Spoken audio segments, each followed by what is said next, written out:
രാവിലെ കുറച്ച് കട്ടിലൊക്കെ പോയിട്ട് നേരെ നമ്മൾ ഇനി കാശി വിശ്വനാഥ് ടെമ്പിളിലോട്ട് പോകാൻ നിൽക്കുകയാണ്. അപ്പോൾ നമ്മളിപ്പോൾ നേരെ റൂമിൽ പോയിട്ട് ഒരു ദിവസത്തേക്ക് കൂടെ റൂം എക്സ്റ്റെൻഡ് ചെയ്തിട്ട് നമ്മൾ നേരെ കാശി വിശ്വനാഥ് ടെമ്പിളിലോട്ട് പോവുകയാണ്.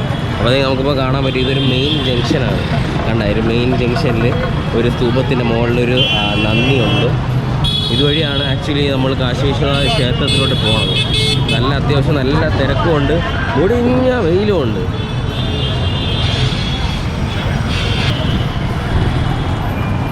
സൂരജ് സുന്ദര കുട്ടപ്പനായിട്ട് യോയോ ആയിട്ട് നടക്കുന്നുണ്ട്. നമ്മുടെ കൂട്ടത്തിലെ ഒരു ഗ്ലാമർ താരമാണ് നമ്മുടെ സൂരജ്. സൂരജിനെ പെണ്ണ് നോക്കിക്കൊണ്ടിരിക്കുകയാണ്. ആരെങ്കിലൊക്കെ വീഡിയോ കാണുന്നുണ്ടെങ്കിൽ ഈ മുഖം ഇഷ്ടപ്പെട്ടവര് കമൻറ്റ് ചെയ്യുക. നിന്നെ ഞാൻ കെട്ടിക്കൂടാ, കെട്ടിക്ക്. अरे बड़ा भी ये है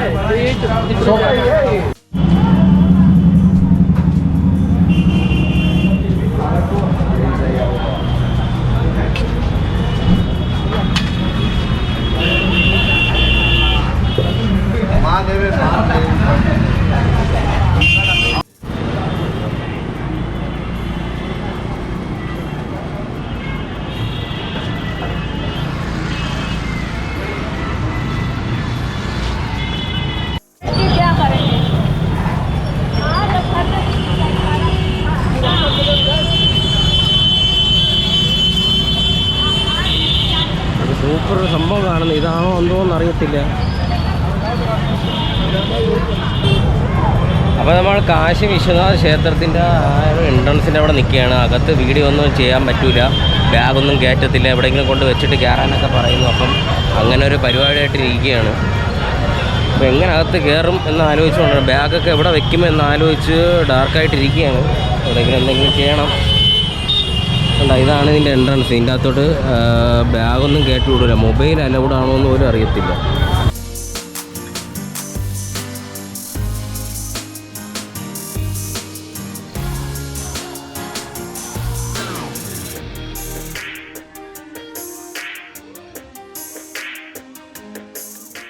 നമ്മൾ ആ കാശി വിശ്വനാഥ ടെമ്പിളിലോട്ട് പോണ വഴിക്ക് ഒരു നന്ദിൻ്റെ ഒരു ഗോപുരം കണ്ടില്ല, ഒരു സ്തൂപം കണ്ടില്ലേ? അവിടെ നിന്ന് ഡീവിയേഷൻ തിരിഞ്ഞ് ദശാശ്വമേധെന്ന് പറഞ്ഞ ഒരു കട്ടിലോട്ട് പോണ വഴിയിലോട്ട് തിരിഞ്ഞിരിക്കുകയാണ്. അപ്പം നിറച്ചിവിടെ ഷോപ്പിങ്ങും കാര്യങ്ങളൊക്കെ, മൊത്തം സ്ട്രീറ്റ് ഷോപ്പിങ്ങുകളാണ് ഇവിടെ ഫുള്ളും.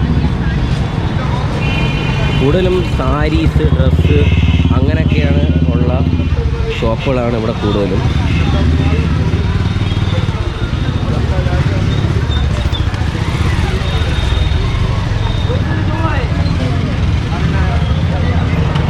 കുറേ ഫുൾ ഡ്രസ് മെറ്റീരിയൽസാണ് കേട്ടോ അവിടെ.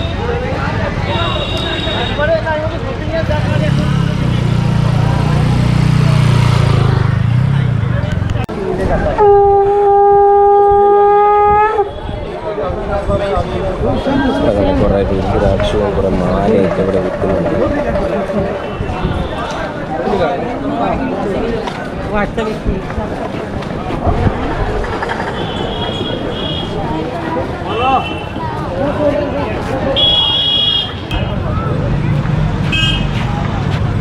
രുദ്രാക്ഷമൊക്കെ ഇവിടെ വിൽക്കുന്നുണ്ട്.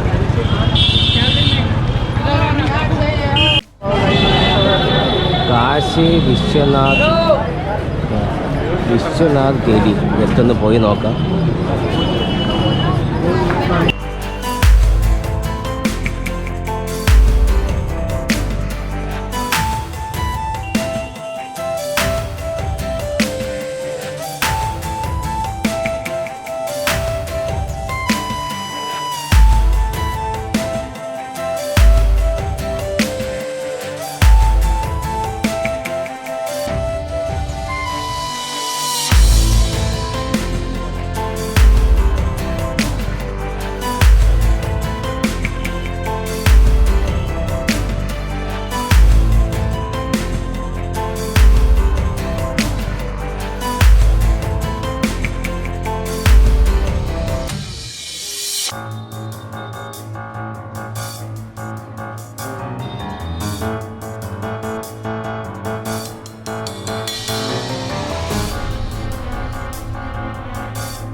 നടക്കുകയാണ്. കണ്ട അവിടെ ഒരു കല്യാണം നടന്ന് നിൽക്കുന്നത്, ഒരു കല്യാണം കഴിഞ്ഞ ഒരു ആണും പെണ്ണും കൂടെ വള്ളത്തിൽ കയറി പോണ്. ഇവിടെ അടുത്ത വള്ളത്തിൽ പോകാനായിട്ട് ഒരു ഭാര്യ മൊത്തം അവിടെ നിൽക്കുന്നു. അങ്ങനെ ഇത് കുറച്ച് കല്യാണങ്ങളുടെ സ്ഥലമാണ്. ഇവിടെ കൊട്ടും ബഹളമൊക്കെ കേൾക്കുന്നതുകൊണ്ട് നിങ്ങൾക്ക് കേൾക്കാൻ പറ്റുന്നുണ്ടോ എന്ന് അറിയത്തില്ല. കുറച്ച് അങ്ങോട്ട് നടക്കാം.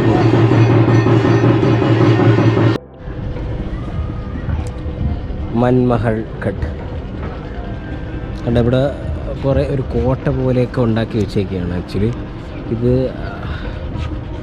മഹാരാജ മാൻസിംഗ് അമീറിലെ രാജാവായ മഹാരാജ മാൻസിംഗിൻ്റെ ഓർമ്മയ്ക്കായിട്ട് ആണ് ഇത് ചെയ്തിരിക്കുന്നതാണ് കാണിച്ചിരിക്കുന്നത്. കണ്ട വരാഹി ഘട്ട്.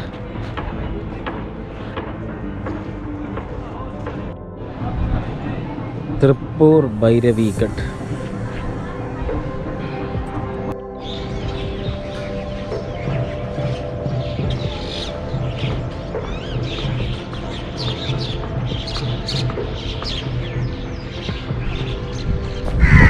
ഹലോ, അന്യായ വെയിൽ. ഇപ്പോൾ ഏകദേശം സമയം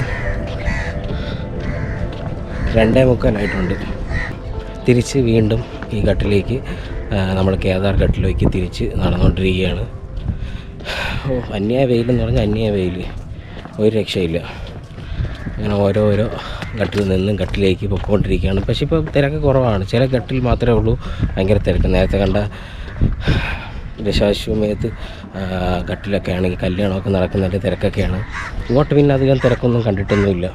കുറേ ബോട്ടുകാർ വന്നിട്ട് ബോട്ടിൽ കൊണ്ടുപോകാമെന്നൊക്കെ പറഞ്ഞു. അവസ്ഥ.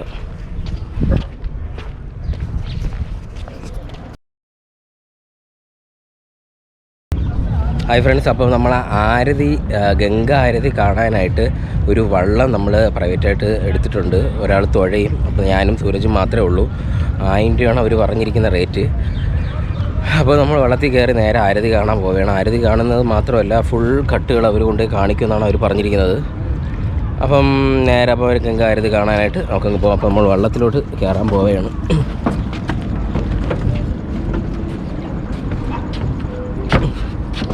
നമ്മൾ വള്ളത്തിൽ കയറി സെറ്റായിരിക്കുന്നുണ്ട്. ഞാനും സൂരജും ഇവിടെ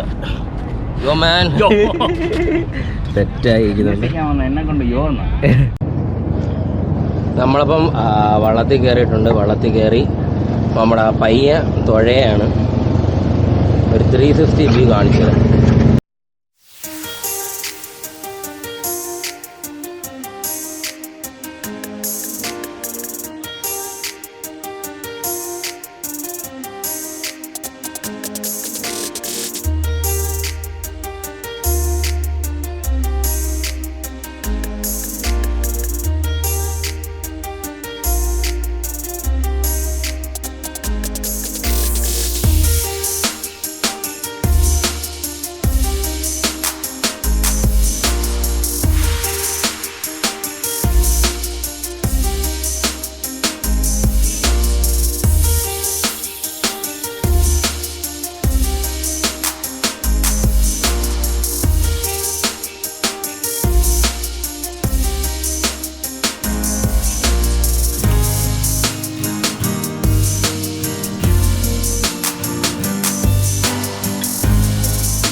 നമ്മൾ ആ ഒരു കേദാർ ഘട്ടിൽ നിന്നാണ് വള്ളം എടുത്ത് നേരെ വള്ളം തുഴഞ്ഞതാ ഇങ്ങനെ പോകണുണ്ട്.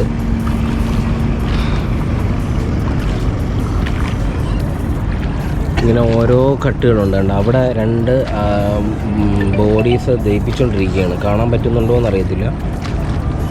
കണ്ട അവിടെ ആ ഭാഗത്തായിട്ട് നമ്മൾ നേരത്തെ രാവിലെ ഞാൻ അതുവഴി പോയപ്പോൾ അതുവഴി പാസ് ചെയ്താണ് പോയത്. പക്ഷെ ആരെയും ദഹിപ്പിക്കുന്ന വീഡിയോസൊന്നും കിട്ടിയില്ലായിരുന്നു.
നമ്മൾ വെള്ളം എടുത്ത് ഏകദേശം അസീഘട്ടിൻ്റെ അവിടെ വന്നിട്ടുണ്ട്. അതാണ് ആക്ച്വലി അസീഘട്ട്. അവിടെ ആക്ച്വലി ഗംഗ ആരതി നടക്കുന്നുണ്ട്. അപ്പോൾ ഗംഗ ആരതി നമ്മൾ ദശാശ്വമേട് അവിടെ പോയി കാണാൻ വേണ്ടി ഇരിക്കുകയാണ്.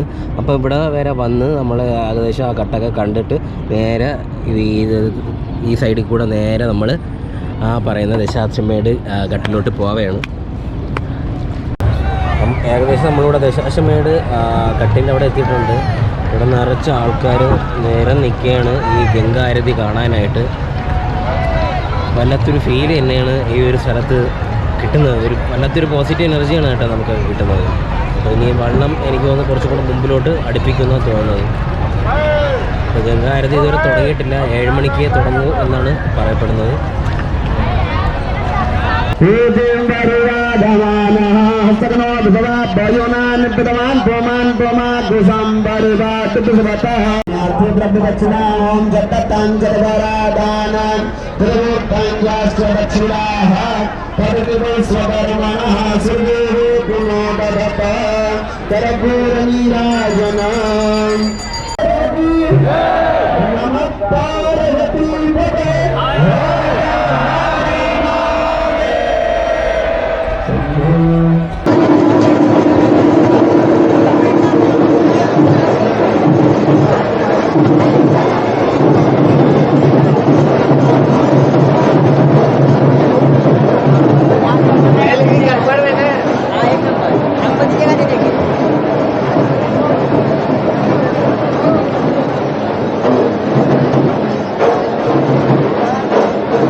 ഹായ് ഫ്രണ്ട്സ്, അപ്പം നമ്മൾ ആരതി കഴിഞ്ഞിട്ട് വള്ളത്തിൽ തിരിച്ച് നമ്മൾ കേദാർഘട്ടിലോട്ട് വന്നിട്ടുണ്ട്.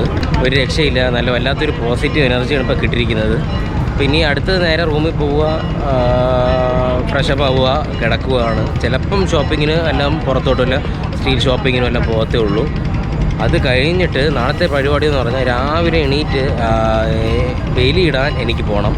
ബലിയിട്ട് രാവിലെ ഞാൻ ബലിയിടാൻ വേണ്ടി പോകുമ്പോൾ ഉച്ച കഴിഞ്ഞിട്ട് മാവ് എന്ന് പറഞ്ഞ സ്ഥലത്ത് ഒരു കല്യാണത്തിന് പോകുന്നുണ്ട്. ആ കല്യാണത്തിന് പോകാനാണ് ആക്ച്വലി ഇങ്ങോട്ട് വന്നത്. മാവ് എന്ന് പറഞ്ഞ സ്ഥലത്താണ് മൗ എന്ന് പറഞ്ഞ സ്ഥലത്താണ് കല്യാണം. ആ കല്യാണത്തിന് പോയിട്ട് നാളെ രാത്രി തന്നെ തിരിച്ച് പ്രയാഗ്രാജിലോട്ട് പോകും. പ്രയാഗ്രാജിൽ ഒരു ദിവസം സ്റ്റേ ഉണ്ട്. പ്രയാഗ്രാജിൽ നിന്ന് പിന്നെ ഒരു ദിവസം സ്റ്റേ ചെയ്ത ശേഷം വന്ദേ ഭാരത് ആ ട്രെയിനിൽ കയറി നമ്മൾ നേരെ ഡൽഹി പോകുന്നു. പിന്നെ അവിടെ നിന്ന് തിരിച്ച് നാട്ടിൽ പോകുന്നു. അതാണ് ഇപ്പോഴത്തെ ആക്ച്വലി പ്ലാനിൽ എന്തെങ്കിലും വ്യത്യാസം ഉണ്ടെങ്കിൽ നിങ്ങളുടെ അടുത്ത് പറയാം. അപ്പോൾ ശരി, അപ്പം ഓക്കെ.